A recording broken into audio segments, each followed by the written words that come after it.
Bismillahirrahmanirrahim. Assalamualaikum warahmatullahi wabarakatuh. Mari kita awali kajian kita dengan baca al-basmalah. Bismillahirrahmanirrahim. Bismillah, alhamdulillah, salatu wassalamu ala rasulillah Nabiyina Muhammad bin Abdillah, la hawla wa la quwata illa billah, amma ba'du. Rabbi syrah li sadri wa yassir li amri wahlul uqdatam min lisani yafqahu qawli.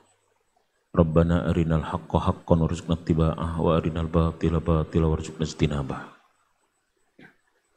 Qala Allah ta'ala fi ayatil karim, a'udzu billahi minasyaitonir rajim, bismillahirrahmanirrahim. Iyamsaskum qarhun faqad massal qauma qarhum mithluh wa tilkal ayyamu nudawiluha bainan nas wa liya'lamallahu alladziina amanu wa yattakhidha minkum syuhada wallahu la yuhibbudz dzalimin. Al-ayah, sadaqallahul azim wa sadaqa rasul karim, alhamdulillahi rabbil alamin. Hadirin Bapak dan Ibu jamaah Masjid As-Sofia yang mudah-mudahan senantiasa dirahmati, diberkahi, dicintai oleh Allah Subhanahu wa taala. Puji syukur senantiasa kita panjatkan kepada Allah Subhanahu wa taala karena Allah pun senantiasa mencurahkan nikmat, inayah, hidayah, kesehatan, kesempatan kepada kita semua sehingga malam hari ini kita masih istiqomah menjalankan ibadah sholat maghrib berjamaah yang kita lanjutkan dengan kajian ilmu sambil niat i'tikaf di rumah Allah yang mulia ini. Mudah-mudahan semua ibadah kita malam hari ini dicatat oleh Allah sebagai ibadah terbaik kita di hadapannya. Amin ya rabbal alamin. Hadirin jamaah yang dirahmati oleh Allah Subhanahu wa taala, hari ini kita berada di hari Ahad ya. Hari Ahad terakhir di bulan Muharram, tepatnya tanggal 24 ya, atau 25 Muharram 1447 Hijriah. Jadi Ahad depan, Sabtu depan sudah masuk bulan Safar. Karena sudah Muharram artinya Safar. Sudah Safar, Rabiul Awal. Sudah Rabiul Awal, Rabiul Akhir. Sudah Rabiul Akhir, Jumadil Awal. Sudah Jumadil Awal, Jumadil Akhir. Sudah Jumadil Akhir, Rajab. Sudah Rajab, Sa'ban. Sudah Sa'ban, Ramadan. Sudah Ramadan, Syawal. Sudah Syawal. Hafal nggak nih kira-kira nih? Iya, repot umat Islam nggak hafal bulan Islam itu. Ya, hijrahnya berarti belum selesai kayaknya gitu ya. Ya, cara menghafalnya gampang, Pak ya. Cara menghafalnya gampang. Jadi cara menghafal bulan Hijriah itu sangat mudah. Jadi 2 menit yang belum hafal, kalau misalkan saya ajarkan hafal langsung. 2 menit kayaknya. Ya, kita ini senang yang cepat-cepat kayaknya, Pak ya. Makanya saya bikin buku metode praktis Nahwu Shorof itu 12 jam ya. Orang belajar mungkin 3 tahun baru bisa baca kitab gitu ya. Kita 12 jam gitu ya. Itu perlu kita itu sekarang itu adalah akselerasi namanya. Perlu percepatan. Ya, yang belum hafal, ada yang belum hafal enggak bulan-bulan dalam Islam kira-kira?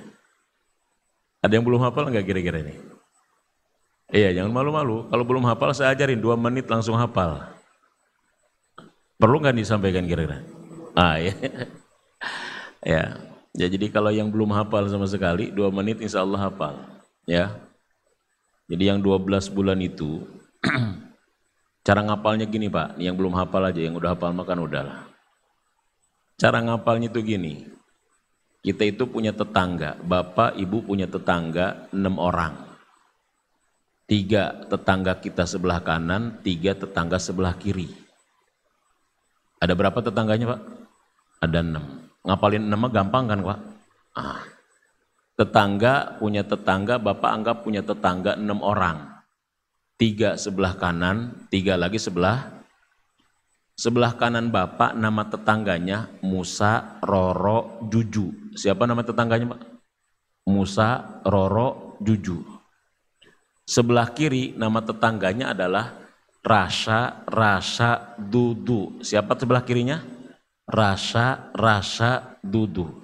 Baik. Tetangga sebelah kanan tadi ada berapa orang? 3. Siapa namanya? Musa, Roro, Juju.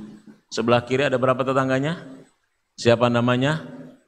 Rasa dudu. Siapa Musa? Muharram Safar. Siapa Roro? Robiul Awal, Robiul Akhir. Siapa Juju? Jumadil Awal, Jumadil Akhir. Hafal kan? Yang kiri tadi siapa? Rasa pertama siapa? Rasa pertama Rojab Sya'ban. Rasa yang kedua Ramadan Syawal. Dudunya apa? Dzulqa'dah udah gitu aja. 2 menit kan selesai kan? Nggak nyampe 2 menit kita. Jadi punya tetangga, berapa Pak tetangganya? 6. 3 sebelah mana? Kanan 3 orang. Siapa namanya tetangga di kanan? Musa, Roro, Juju. Tetangga di kiri siapa? Rasa, Dudu. Udah selesai. Kurang dari 2 menit kayaknya. Jadi gitu, masa kita udah bertahun-tahun kita ganti bulan, nggak tahu bulan Islam. Kenapa sebabnya? Pak, ada kitab namanya Lataiful Ma'arif karya Ibnu Rajab Al-Hambali. Kalau bulan dalam Islam itu semuanya memiliki makna. Memiliki peristiwa, ada makna, ada peristiwa yang luar biasa. Sama, termasuk terkait dengan kenapa bulan atau tahun Hijriah itu bulan pertamanya adalah bulan apa? Muharram. Tahun Hijriah itu kenapa bulan pertamanya bulan Muharram? Dan kenapa tahun dalam Islam itu Hijriah? Kan itu sampai, jadi Umar bin Khattab itu bukan tanpa alasan Pak, menjadikan Hijriah itu sebagai dasar penanggalan dan tahun dalam Islam. Itu Bapak nanti bisa baca Fathul Bari karya Ibnu Hajar Al-Asqalani Syarah Sahih Bukhari. Itu dijelaskan dengan detail oleh Ibnu Hajar Al-Asqalani apa alasan Umar bin Khattab menjadikan hijrah sebagai penahunan dan penanggalan dalam Islam. Apa alasan Umar bin Khattab menjadikan Muharram sebagai bulan pertamanya, itu dijelaskan. Ya, oleh Ibnu Hajar Al-Asqalani dalam kitab Fathul Barinya detail dijelaskan itu. Karena saat itu memang terjadi diskusi dengan para sahabat. Ya, Umar ini semuanya tahulah namanya Khulafa Ar-Rasyidin, itu kan namanya Khulafa pengganti Nabi Ar-Rasyidin yang apa? Yang cerdas. Makanya sahabat Nabi yang menjadikan beliau penggantinya itu khalifah itu namanya orang-orang cerdas. Makanya dijuluki Khulafa Ar-Rasyidin. Itu namanya adalah khalifah-khalifah yang cerdas. Cerdasnya bukan hanya cerdas intelektual Pak, cerdas ya spiritualnya. Cerdas intelektual dan lain sebagainya. Ya. Baik, ini sering dijelaskan lah tentang hijrah itu dijadikan dasar tahun. Tapi saya ingin sedikit menjelaskan tentang kenapa Muharram yang menjadi bulan pertamanya. Saya tanya, hijrah Nabi itu terjadi bulan apa Pak? Hijrah Nabi itu terjadi bulan apa? Nabi hijrah itu bulan apa? Hijrahnya Nabi dari Mekah ke Madinah itu bulan apa? Yang tahu dikasih uang 50.000 buat ngopi kayaknya. Nanti minta ke DKM. Hijrahnya Nabi itu 2 Robiul Awal. Tahunnya berapa? 622 Masehi. Itu catatannya Ibnu Hajar itu. Catatannya Dr. Ramadan Al-Buti dalam sirahnya itu. 2 Robiul Awal 622 Masehi. Nabi lahir tahun berapa Masehinya Pak? Nabi lahirnya tahun Masehinya tahun berapa Nabi lahir? 571 Masehi. Dalam catatannya begitu. Hijrahnya tadi tahun berapa? 622 Masehi. 622 Masehi dikurangi 571. 622 dikurangi 571. Jadi berapa? 51. Jadi Nabi hijrah usianya berapa? 51. 51 tahun Nabi itu berjalan dari kota Mekah sampai Madinah. Dan jalannya bukan jalan mulus, jalan berbukit. Itu jaraknya 450 km kurang lebih. Lihat aja di Google Map kira-kira. Verifikasinya, validasinya lihat Google Map. Berapa jarak Mekah ke Madinah? Itu kurang lebih 450 km, usia 51 tahun kuat berjalan segitu. Bapak usia 50 tahun kira-kira kuat jalan berapa ratus kilo kira-kira? Hah? Jadi Nabi usia 51 tahun berjalan dari Mekah ke mana? Berapa jaraknya? 450 km. Ini mah jalan Kopassus yang mudah-mudah, Pak. Bogor Semarang kayaknya itu. Surabaya. Nah, Nabi kita ketika hijrah itu usianya 51 tahun, berjalan 450 km. Kira-kira fisik Nabi kuat atau lemah kira-kira? Nah, oh iya, alamnya panas lagi, nggak ada bawa minum lagi kayaknya. Kuat fisiknya. Saya tanya, Nabi mulai peperangan dengan orang kafir itu di mana? Di Mekah udah perang belum? Belum. Berarti mulai perang di mana Nabi? Di Madinah. Dalam catatan sejarah Nabi itu pernah memimpin perang, langsung dipimpin Nabi 23 peperangan. Berarti Nabi itu usia 60 tahun masih perang, Pak. Ada yang pernah angkat pedangnya Nabi nggak, Pak? Suka ada tuh pameran. Ada yang pernah angkat pedangnya Nabi nggak? Belum ya. Pedangnya Nabi sekitar mungkin 10 kiloan gitu. Ada yang pernah ngangkat tamengnya Nabi nggak? Tamengnya Nabi? Belum ya. Baju besinya kira-kira? Nah, itu kalau pedang, tameng, baju besi mungkin 20 kiloan. Usia 60 tahun bisa perang, Pak. Kita 60 tahun ngapain, Pak, kira-kira, Pak? Kita mau usia 60 tahun ngarumpuyuk. Diem aja udah nggak kuat apa-apa. Itu artinya Nabi kita itu bukan orang biasa. Fisiknya aja fisik yang luar biasa. Tahu rahasianya nggak, kenapa, Pak? Karena Nabi semua makanannya jadi obat. Kalau kita obat makanan, jadi makanan gitu. Jadi kalau Nabi semua yang dimakannya jadi apa, Pak? Jadi obat. Kalau kita makanannya obat. Mau makan pisang pakai obat, mau masang bubur pakai obat dan lain sebagainya. Nah, Nabi kita itu memang layak dijadikan tauladan dalam segala aspek. Layak dijadikan teladan dalam segala aspek. Laqad kana lakum fi Rasulillahi uswatun hasanah. Semuanya. Makanya Nabi itu semuanya harus dijadikan teladan, makannya, fisiknya, semuanya. Makanya saya suka perhatikan Ustadz Alim itu kalau lagi ngajar sama ilmu Muhammadiyah itu, Masya Allah. Saya suka ngelihat, nggak hadir saya di sini, tapi saya hadir di videonya. Ya, Ustadz Alim ya, ngajar tentang Syama'il Muhammadiyah. Padahal saya sudah ngaji juga Syama'il Muhammadiyah. Coba kali-kali Bapak nih, kali-kali nih ya, barangkali. Mau tidur. Ini pada punya nggak kitabnya Syama'il Muhammadiyah nih kira-kira nih? Punya? Coba Pak ya, ini kalau mau tidur, coba baca kitab itu Pak. Baca kitab itu mau tidur. Jadi kita mau tidur, baca kitab Syama'il Muhammadiyah. Kemudian kita sebelum tidurnya ini baca sholawat, darban Nabi. Coba. Insya Allah malam-malamnya mudah-mudahan didatangi Nabi insya Allah. Ya. Karena salah satu mimpi Pak, yang tidak bisa diserupai oleh setan itu siapa? Rasulullah. Jadi setan itu nggak bisa menyerupai Rasulullah. Coba, jadi saya ketika pertama ada yang ngasih buku itu Pak, saya baca itu, buku itu, ya dari pagi saya baca, selesai sholat saya baca lagi, sampai tertidur saya baca buku itu. Syama'il Muhammadiyah. Tentang bagaimana karakter Nabi Muhammad SAW, sifat-sifatnya seperti apa. Sampai kita tertidur terbawa kebayang-bayang, Masya Allah. Ya dicoba aja, dicoba. Udah pernah nyoba belum kan? Belum kan? Nah itu. Kita tuh kadang-kadang nggak mau nyoba melulu sih kuliner, kita pengennya nyoba melulu gitu loh ya.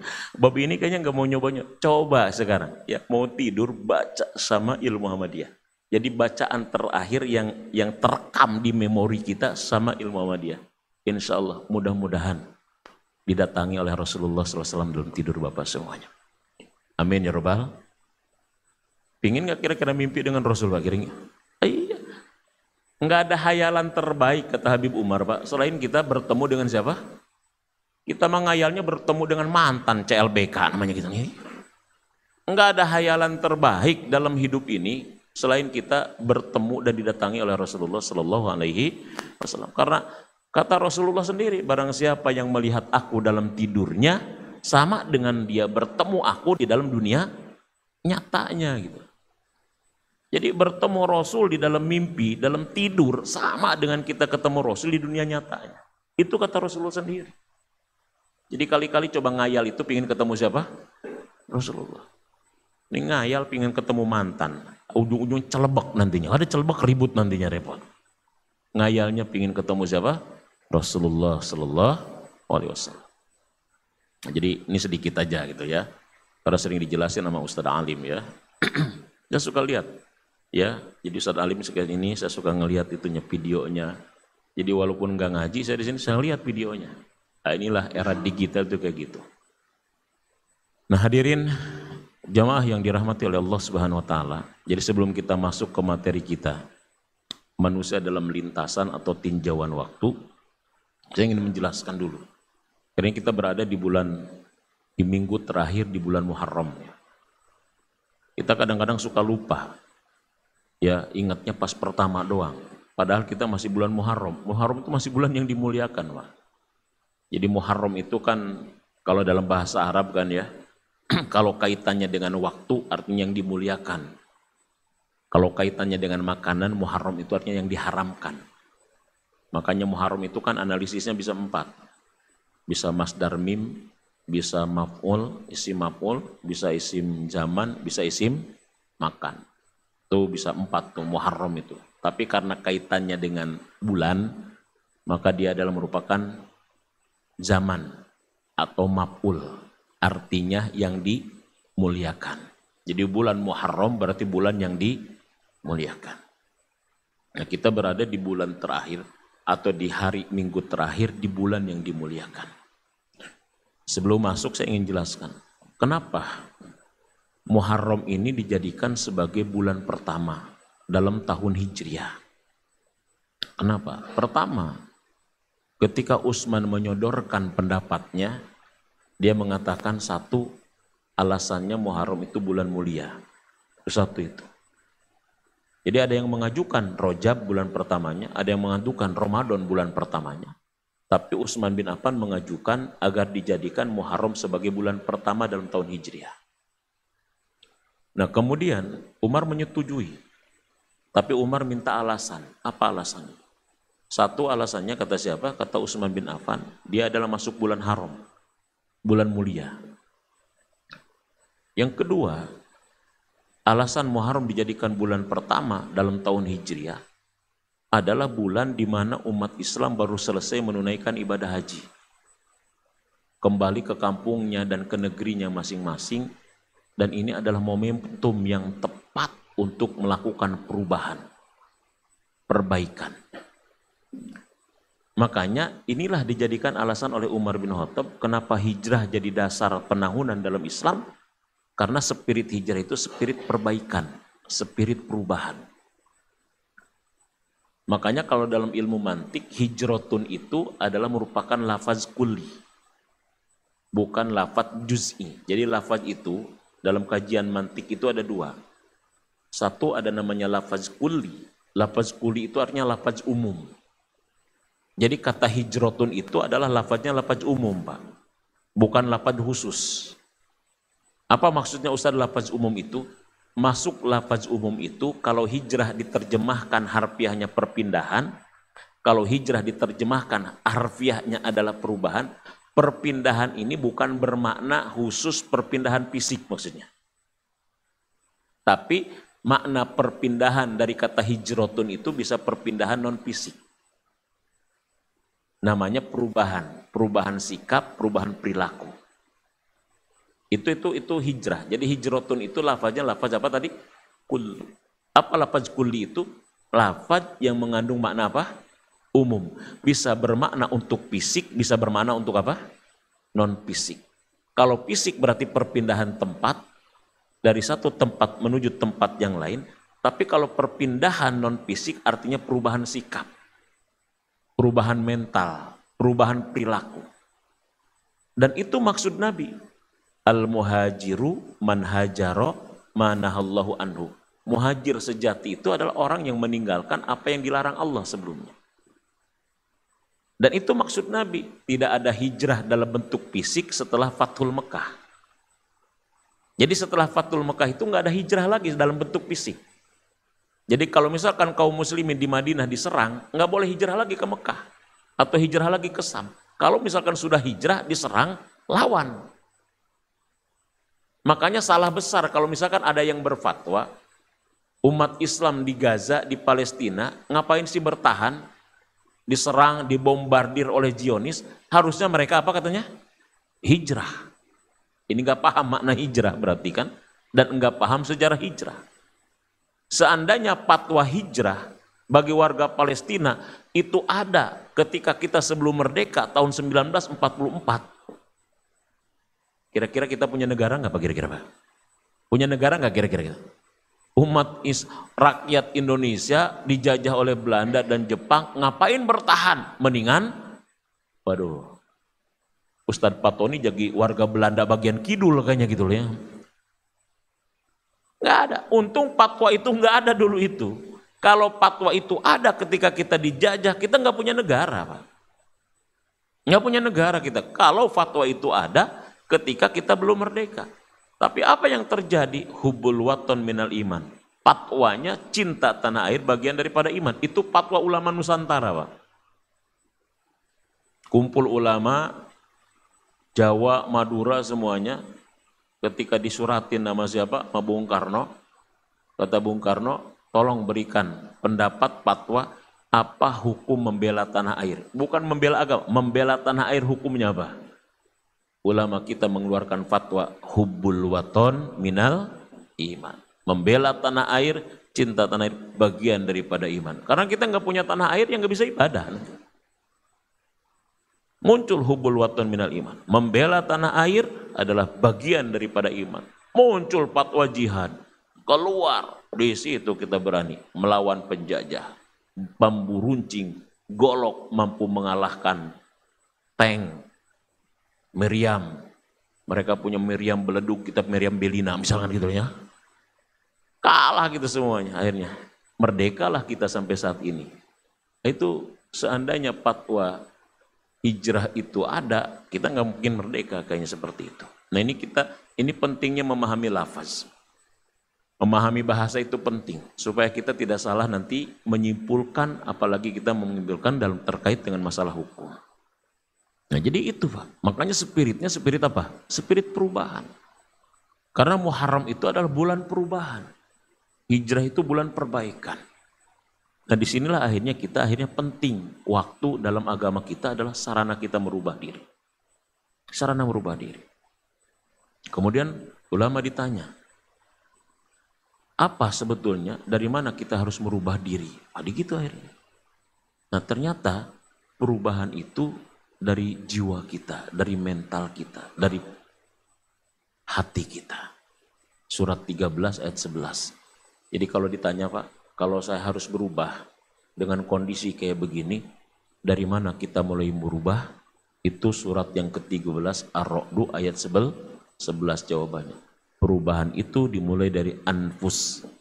Innallaha la yughayyiru ma biqaumin hatta yughayyiru ma bi anfusihim. Sesungguhnya Allah tidak akan pernah merubah suatu kaum, apa yang ada pada suatu kaum, sampai kaum itu mau merubah terhadap apa yang ada pada diri mereka sendiri. Namanya anfus, apa yang ada pada jiwa mereka.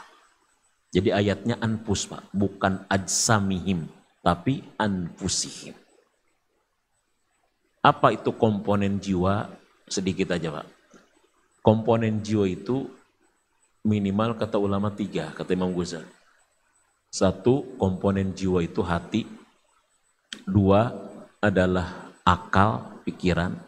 3 adalah ruh. Nah, itu komponen jiwa tuh. Apa Pak? Pertama, hati. Yang kedua, akal, pikiran. Yang ketiga, ruh. Itu komponen jiwa. Jadi kalau kita mau merubah hidup kita, mau merubah diri kita, berarti yang dirubah pertama apanya? Pikirannya, hatinya, dan apanya? Ruhnya. Itu Pak. Kalau fisik otomatis berubah Pak. Kan dari dulu kita nggak mau tua Pak. Akhirnya tua-tua juga masalahnya gitu. Kalau fisik itu otomatis berubah. Fisik itu otomatis. Tapi urusan pikiran, urusan hati, urusan rohani harus diperjuangkan. Makanya ada orang yang ukurannya gede, pikirannya kecil. Ada yang kayak gitu Pak. Gitu. Makanya kita jangan hanya gede di ukuran Pak. Islam itu harusnya gede di pikiran. Nah itu Pak masalahnya gitu. Kalau binatang yang dinilai apanya Pak? Ukurannya. Kalau manusia yang dinilai pikirannya, itu kan masalahnya gitu loh. Makanya kita harus gede di pikiran, jangan gede di mana? Di ukuran. Itu satu. Berubah itu harus begitu. Hebat lagi, ukuran gede, pikiran, wah itu mantap lagi itu. Berwibawa. Nah, jadi begitu. Nah itu perubahan di situ. Ini tolong coba ya di searching, takut saya salah. Saya searching, riset ya di jurnal ilmiah. Itu risetnya itu di jurnal ilmiah itu ada 4, ada 3 tulisannya. Mekanisme cara dunia bekerja. Cara dunia bekerja. Dan nulis 1 tentang kesehatan, hasil risetnya. 2 tentang kebahagiaan. 3 tentang hubungan. Ini sudah lama bacanya. Tentang apa tadi? Kesehatan, kebahagiaan, hubungan. Hubungan itu maksudnya suami istri. Apa yang melanggengkan hubungan? Suami istri, pertemanan, itu hubungan maksudnya. Itu ternyata Pak, yang saya baca, ya boleh nanti divalidasi ya. Itu terkait dengan kesehatan Pak. Yang seharusnya 100%, itu ternyata 70% sehat itu karena pikiran dan karena hati. 70% loh Pak. 20% sehat itu disebabkan karena makanan. 10% sehat itu karena olahraga. Jadi olahraga itu ternyata menopang kesehatan kita cuma berapa? 10%. 70%-nya di apa?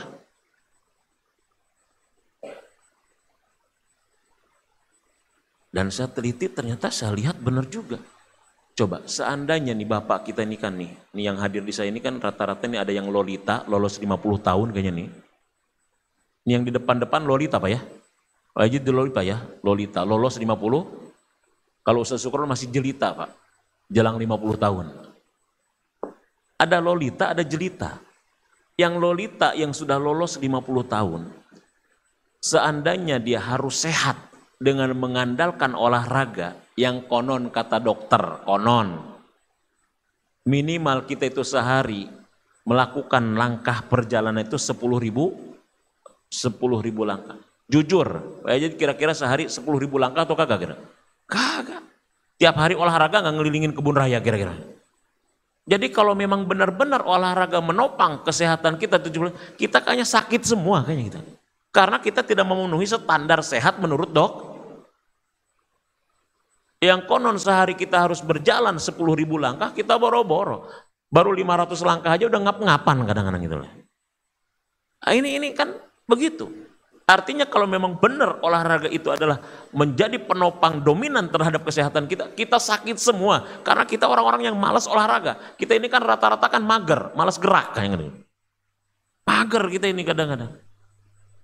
Jadi ternyata sehat itu bukan sehat itu 70%-nya di sini. Di hati.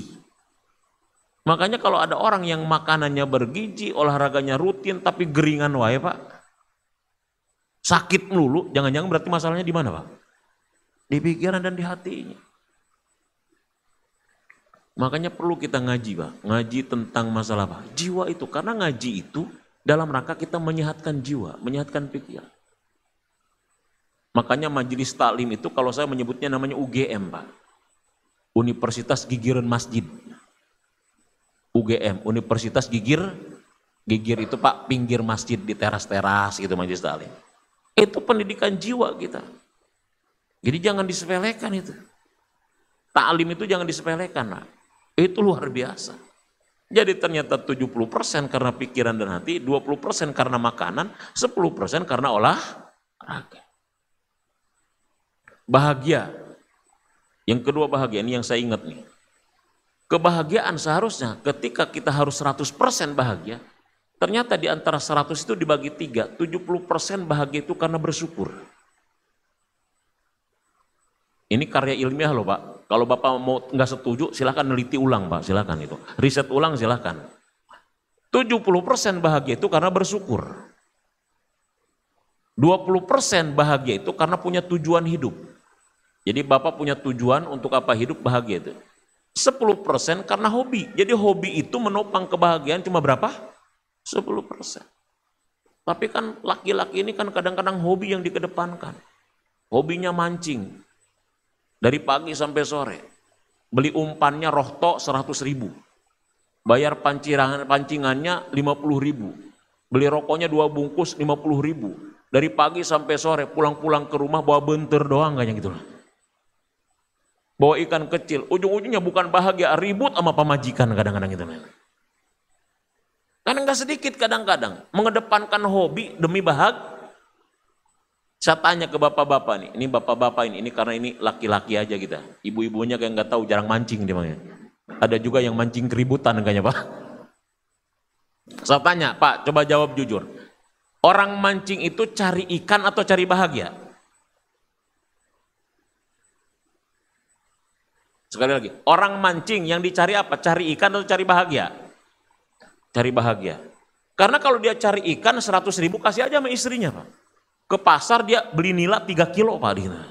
Beli emas 3 kilo. Jadi orang mancing bukan cari ikan Pak. Cari apa? Cari bahagia. Jadi kalau pengen tahu orang mancing itu bukan nyari ikan. Kalau dia nyari ikan, uang itu dikasih siapa? Istrinya. 100.000 dikasih istri, ke pasar dapat ikan emas 3 kilo itu. Tapi dia cari bahagia. Padahal itu menopang cuma 10%. Ini kita harus tahu Pak, cara dunia bekerja itu begitu. Cuma kita kadang-kadang salah kita itu gitu. Sama kayak gini nih, sama. Saya kan pernah menjelaskan waktu itu, udah lama di sini. Dalam Quran, mungkin bisa banyak. Yang saya baca, ada 6 penyebab datangnya rizki. Ada 6 penyebab datangnya rizki. 1, rizki datang karena takwa. 2, rizki datang karena kita sholat. 3, rizki datang karena tawakal. Itu dalam Quran. 4, rizki datang disebabkan karena kita sedekah. 5, rizki datang disebabkan karena banyak istighfar. 6, rizki datang disebabkan karena usaha. Usaha fisik kita. Dari 6 penyebab datangnya rizki, 5 karena usaha langit, 1 karena usaha dunia. Saya tanya, 1 dari 6 itu kira-kira berapa persen? 1 dari 6 itu kira-kira berapa persen? 13%. Berarti selebihnya 87% rizki itu sebab karena usaha langit. 13% rizki itu datang karena usaha bumi kita. Tapi selama ini saya tanya terus terang ke Bapak, mana yang dikejar sama kita kira-kira? Mana yang dominan usahanya kita kira-kira? Usaha bumi, padahal itu cuma 13%. Yang 87% kita abaikan. Makanya kita cepat lelah, cepat stres, cepat depresi. Lebih takut ketinggalan kereta daripada ketinggalan sholat subuh kita. Kenapa begitu Pak?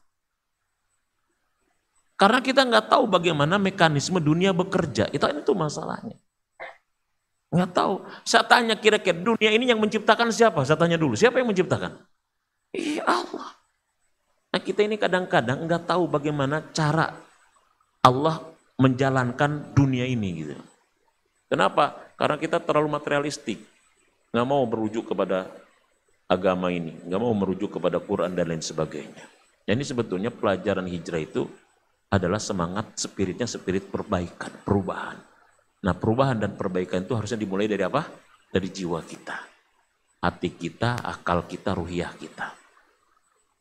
Itulah makanya dalam Islam Pak, kenapa mencari ilmu itu dalam Islam hukumnya apa? Wajib. Kenapa mencari ilmu itu dalam Islam hukumnya wajib? Karena mencari ilmu itu mencari kebahagiaan.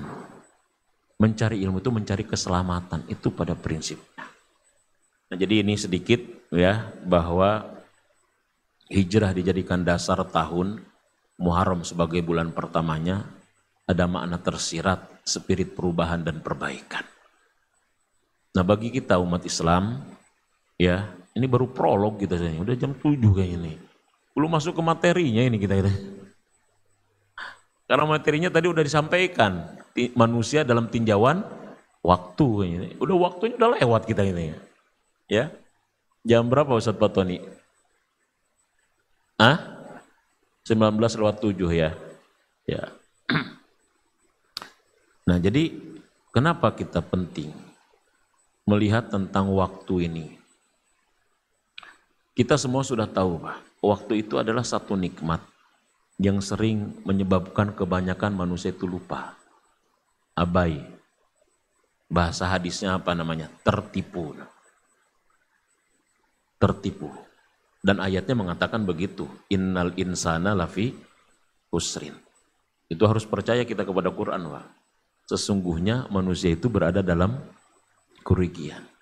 Itu al-insan itu menunjukkan tentang jami'ul, namanya alnya al-jinsiyah.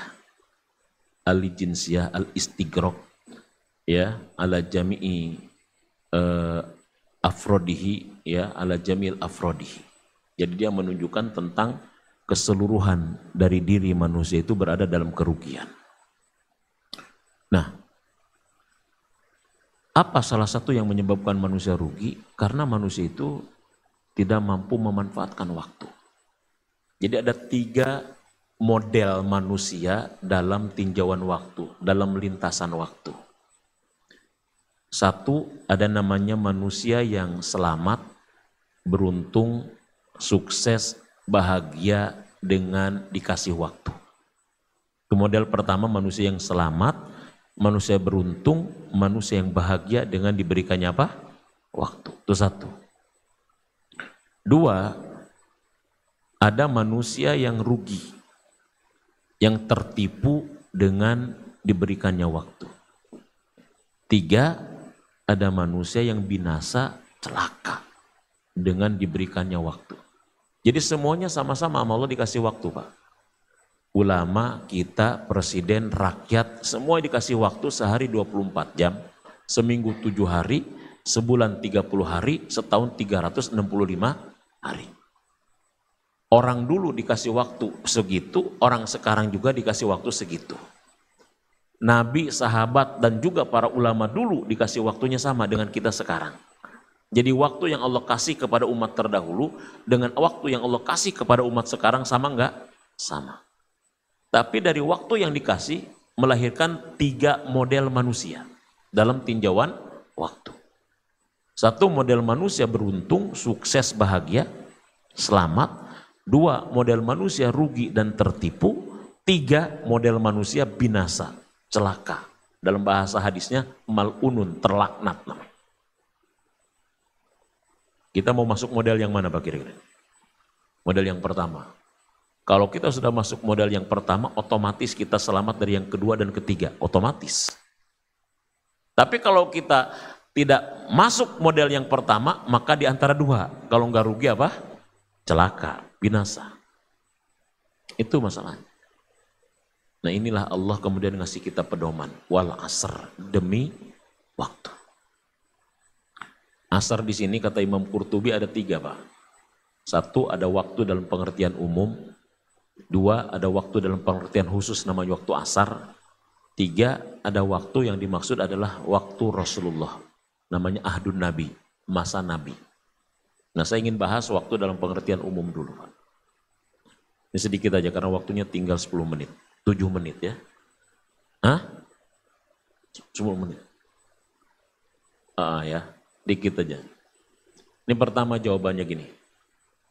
Ini ditulis oleh Ibnu Sina ya.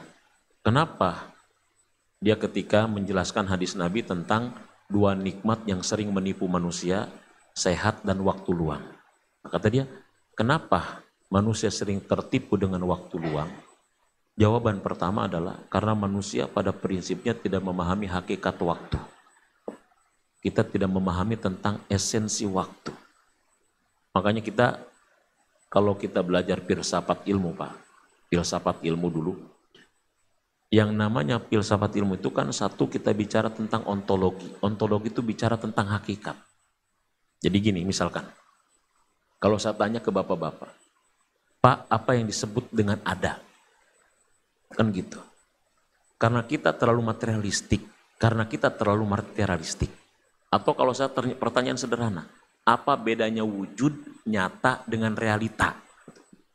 Kalau misalkan saya tanya, apa bedanya wujud nyata dengan realita? Umumnya kita nih, Pak. Kalau bicara tentang ada itu adalah yang terindrai, umumnya kita. Betul nggak? Tuhan itu kenapa sama orang ateis dikatakan tidak ada? Karena tidak terindrai. Padahal kalau misalkan kita tanya dia, heh ateis, kentut ada atau tidak? Gitu kan misalnya. Kan begitu dia.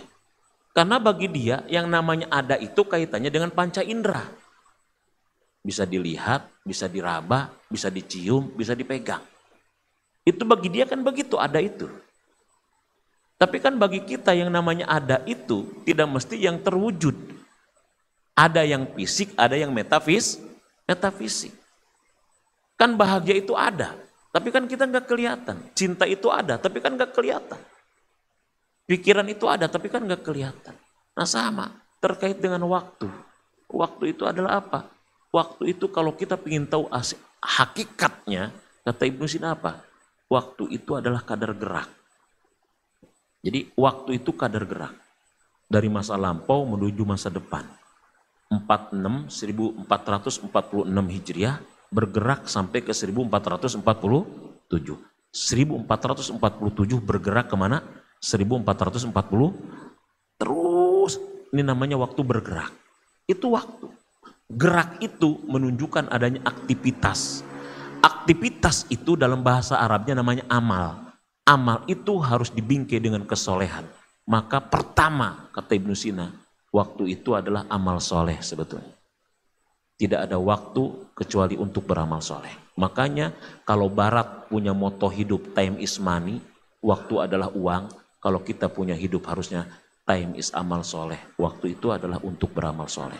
Makanya Ibnu Mas'ud mengatakan, tidak ada hari yang paling kusesali dalam hidup, melainkan bertambah umurku, berlalu waktuku, akan tetapi tidak bertambah amal soleh dan kebaikanku. Itu pertama, pahami hakikat.